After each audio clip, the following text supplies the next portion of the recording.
টিকে গ্রুপের আয়োজনে পুষ্টি ভার্সেস অফ লাইট হিফজুল কোরআন প্রতিযোগিতার 2 দিনের বাছাই পর্ব শেষে চট্টগ্রাম থেকে ফাইনাল পর্বের জন্য মনোনীত হলেন 6 জন।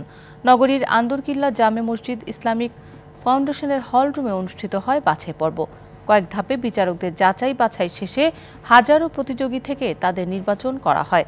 আসন্ন রমজানে সারা দেশের মেধাবী হাফেজদের নিয়ে হিফজুল কোরআন প্রতিযোগিতার আয়োজন করতে যাচ্ছে টিকে গ্রুপ। চট্টগ্রামের শিক্ষার্থীদের ব্যাপক সাড়া পাওয়ায় খুশি প্রতিষ্ঠানের কর্মকর্তারা। সারা দেশের হাফেজাদের এক ছাতার নিচে এনে এমন আয়োজনকে সাধুবাদ জানিয়েছেন অভিভাবকরাও। 2 দিনে প্রায় 300-এর মতো পার্টিসিপেন্ট আসছেন, তার মধ্যে 30 জনের মতো মেয়ে পার্টিসিপেন্ট পেয়েছে, যেটা খুব ইম্পর্টেন্ট।